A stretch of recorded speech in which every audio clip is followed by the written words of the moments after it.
जिस दिन पार्लियामेंट पर हमला हुआ, दीवार तोड़ दी, जाले तोड़ दिए गए, अगर वो अंदर आ जाते तो हुकूमत ख़त्म हो जानी थी। या वज़ीर आज़म हाउस की तरफ, सेक्रेटेरिएट की तरफ जब मार्च हो गई थी, अगर वो वज़ीर आज़म के गेट पे पहुंच जाते तो हुकूमत ख़त्म हो जानी थी। ये बड़ी जमहूरियत के अलमबरदार जमातें हैं, जितने भी मुस्लिम लीग हो गई या पीपल्स पार्टी हो गई, तो इसमें क़यादत का क्यों फुकदान है? जो दूसरे लोग हैं, मिसाल के तौर पर बड़े बड़े रहनुमा हैं, उनको आगे क्यों नहीं लाया जा रहा?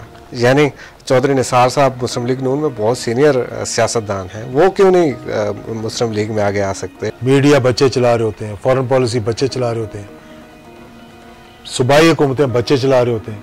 बिल्कुल। अब ये बिलावल भुट्टो की क्या मतलब, चेयरमैन बिलावल भुट्टो एतजाज अहसन से नहीं, मैं ये कह रहा हूँ चीफ मिनिस्टर बैठा हुआ और ये मीटिंग प्रिजाइड कर रहे हो आप जी। हुकूमत को भी चाहिए कि वो इस बात का ऐलान करें कि हम गुफ्तगू के लिए हमारे दरवाजे खुले हैं, लेकिन ये बात मैं बिल्कुल 100% एग्री करता हूँ हुकूमत के साथ इस हद तक कि कोई कॉम्प्रोमाइज़ नहीं होना चाहिए। अक्टूबर 99 में जब हुकूमत ख़त्म हुई तो तब भी सेनेट के इलेक्शन मार्च में आ रहे थे, तब भी 2/3 अक्सरियत थी नवाज शरीफ के पास पार्लियामेंट में और सेनेट में नहीं थी, और उनकी ख्वाहिश थी कि मैं 2/3 अक्सरियत ले लूँ सेनेट के अंदर, बजाय इसके कि हिकमत अमली के साथ वहाँ पहुँचते जी, वो चीफ आर्मी स्टाफ से उलझ गए और वो मामला फिर आगे ख़राब हो गया।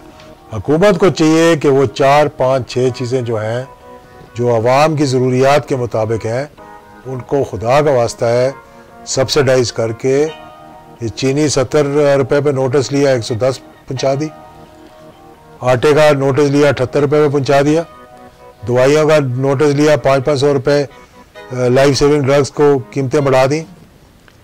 अब ये कह रहे हैं जी कि ग्रैंड डायलॉग किया जाए, आपने सुना होगा इस बात को, शहबाज शरीफ साहब ने बिल्कुल ये बात की, ग्रैंड डायलॉग ज़रूर किया जाए।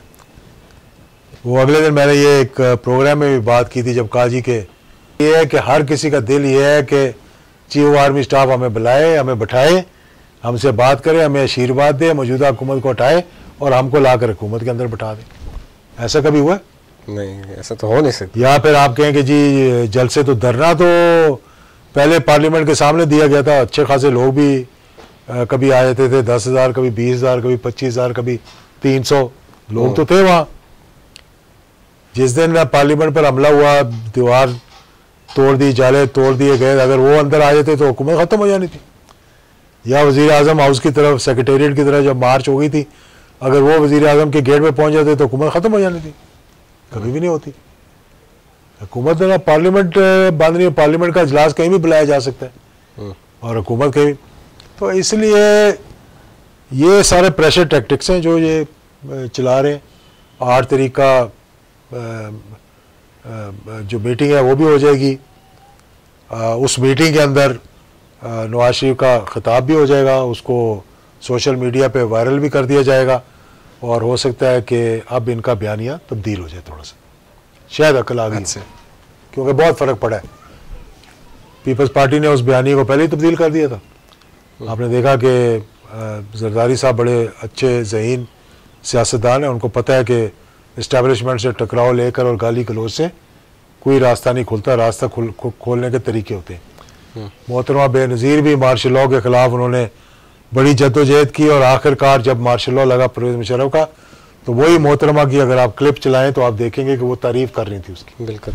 शायद फिर बाद में उसको रिट्रीव कर लिया हो, लेकिन उस वक्त उन्होंने कहा कि ये डिस्पॉट हुकूमत, एक नाहल हुकूमत थी जिसको ख़त्म किया गया, और बहुत अच्छा किया अफवाज पाकिस्तान का। और जब मोहतरमा ने लॉन्ग मार्च की कॉल दी थी तो फ़ौजी तैयारा गया था, दमियाल बेस पर उतरा और फिर गेट नंबर 4 के ज़रिए जाकर चीफ ऑफ आर्मी स्टाफ से मीटिंग की, और फिर रास्ता उनका भी हमवार हुआ। अच्छा, ये बड़ी जमहूरियत के अलमबरदार जमातें हैं, जितने भी मुस्लिम लीग हो गई या पीपल्स पार्टी हो गई, तो इसमें क़यादत का क्यों फुकदान है? जो दूसरे लोग हैं, मिसाल के तौर पर बड़े बड़े रहनुमा हैं, उनको आगे क्यों नहीं लाया जा रहा? यानी चौधरी निसार साहब मुस्लिम लीग नून में बहुत सीनियर सियासतदान हैं, वो क्यों नहीं मुस्लिम लीग में आगे आ सकते?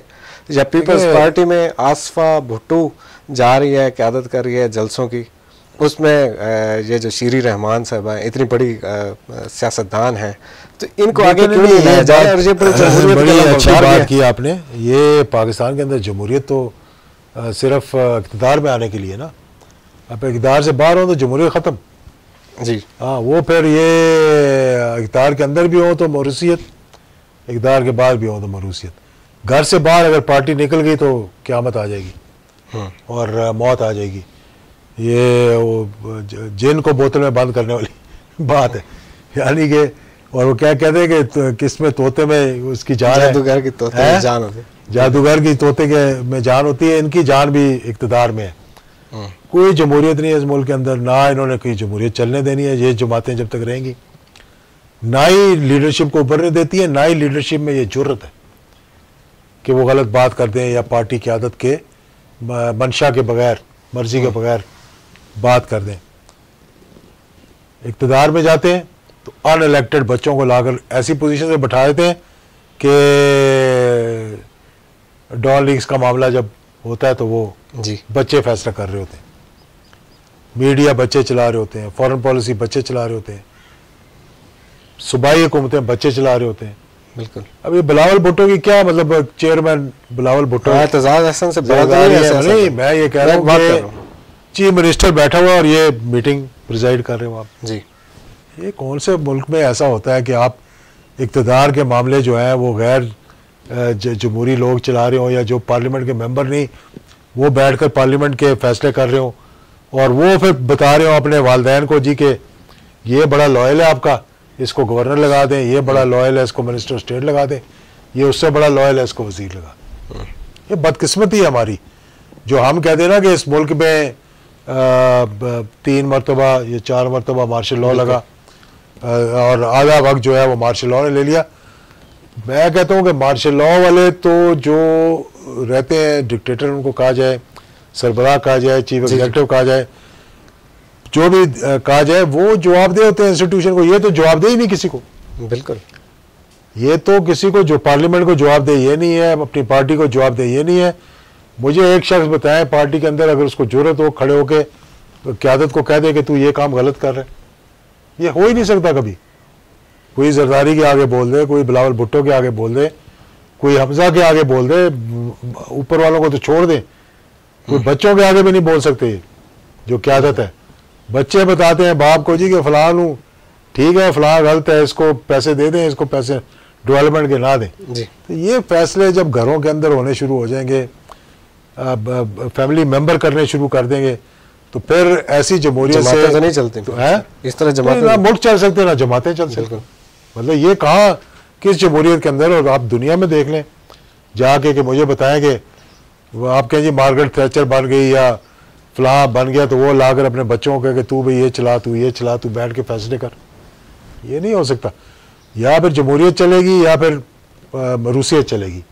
इस मुल्क के अंदर ये मामलात इस तरह नहीं चल सकते, इंस्टीट्यूशन नहीं पनप सकते, और इन्हीं की वजूहात इन्हीं वजूहात से इंस्टीट्यूशंस अपने आईनी दायरे के अंदर रहते हुए काम नहीं कर सकते, क्योंकि आप उनको काम ही नहीं करने देते। आप चाहते हो कि चीफ ऑफ आर्मी स्टाफ भी मेरी मर्जी से चले, फौज भी मेरी मर्जी से चले, नैब भी मेरी मर्जी से चले, FIA भी मेरी मर्जी से चले, एंटी करप्शन भी मेरी मर्जी से चले, और अपने पसंदीदा लोगों को बैठा के तो दूसरों को नीचा दिखाना शुरू कर देते हैं। मतलब पाकिस्तान की तारीख है, मैं कोई नई बात तो बता नहीं रहा हूँ।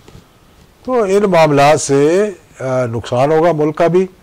और ये जो आज माशाल्लाह बड़े बड़े नारे लगा रहे हैं, बाहर निकल के बच्चे खड़े होकर कंटेनर्स के ऊपर नाच रहे हैं, कल यही पछता रहे होंगे कि यार काश कि हम ये गलती ना करते। आज भी चाहिए कि नवाबजादा नसरुल्लाह टाइप कोई ये कदम उठाता, जिसमें मैं समझता हूँ कि बहुत से ऐसे लोग मौजूद हैं पाकिस्तान के अंदर, सियासी लोग जो सीनियर पार्लियामेंटेरियंस हैं, जो आपस में अपना किरदार को अदा कर बैठ सकते हैं। हुकूमत को भी चाहिए कि वो इस बात का ऐलान करें कि हम गुफ्तगू के लिए हमारे दरवाजे खुले हैं। लेकिन ये बात मैं बिल्कुल 100% एग्री करता हूँ हुकूमत के साथ, इस हद तक कि कोई कॉम्प्रोमाइज़ नहीं होना चाहिए। ठीक है। कोई NRO नहीं होना चाहिए, चाहे वो NRO वो, और इनको एक और बात भी मैं याद करवा दूं जी जी, जो ये माजी में करते रहे हैं, और बड़ा चार्टर और डेमोक्रेसी निकाल कर और बड़े नारे लगाए गए थे कि जी अब हमने दफन कर दिया। 97 में मुझे याद है जब 8वीं तरमीम को ख़त्म किया गया, 58 2B को ख़त्म किया गया, तो मैंने पार्लियामेंट के अंदर और बाहर खड़े होकर तकरीर की थी कि ये जो एक बफर था पार्लियामेंट को मतलब चलाने के लिए जी, और मार्शल लॉ को रोकने के लिए, आज इसको हटा दिया, इस मुल्क में मार्शल लॉ लगेगा।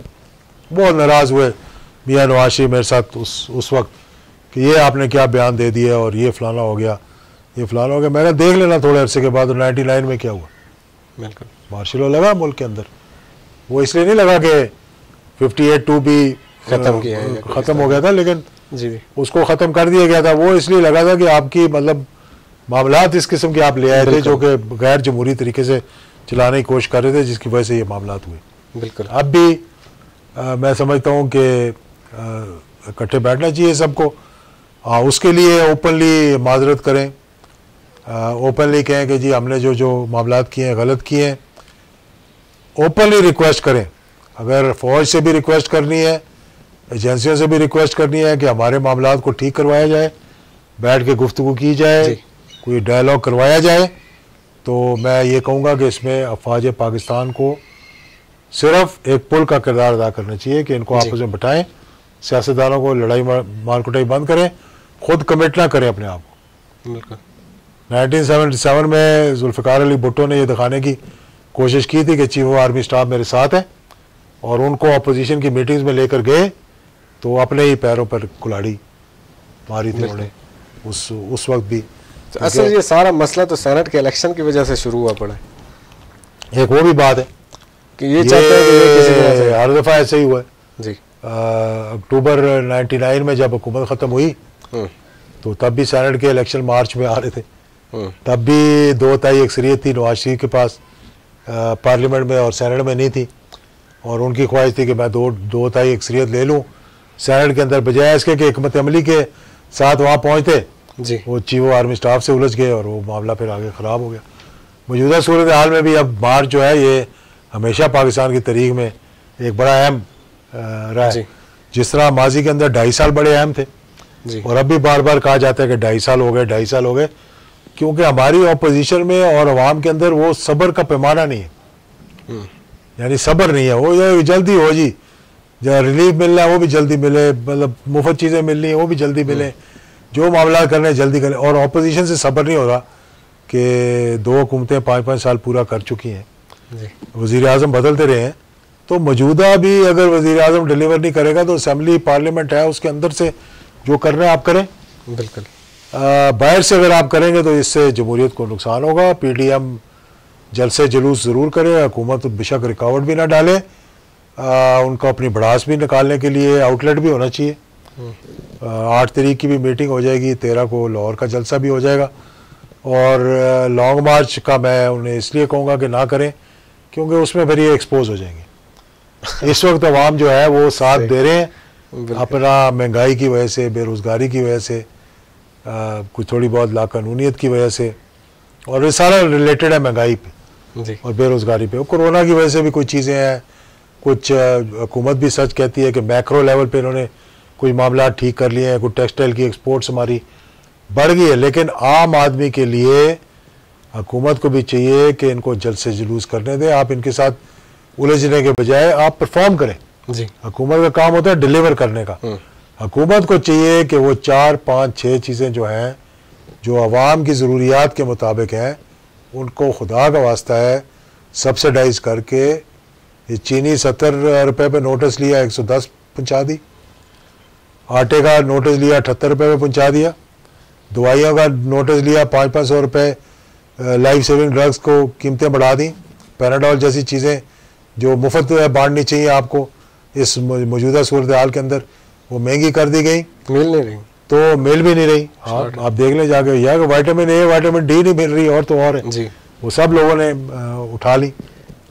तो आप इस तरह तवज्जो दें अपने, ठीक है अखराजात आपने कम किए हैं, बैरूनी दौरों के अखराजात कम किए हैं, अपने रहायशी अखराजात वगैरह कम किए हैं।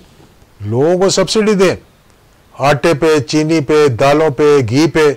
आम आदमी को तो यही चाहिए। बिल्कुल। और उनको एक सिक्योरिटी दें, उनको एक सेफ्टी दें उनके जॉब्स की। उनको बैरून मुल्क आप देखें, अमेरिका में, बरतानिया में 1-1 महीने का लॉकडाउन रहा, लोगों को घरों में पैसे पहुंचते रहे होंगे। बिल्कुल। तो मौजूदा हुकूमत को भी चाहिए कि वो गवर्नेंस पे तवज्जो दे, ट्रांसपेरेंट रखे चीज़ों को। अगर एहतसाब है उसको थोड़ा सा अक्रॉस द बोर्ड करें, और किसी के साथ कोई NRO की ज़रूरत नहीं है।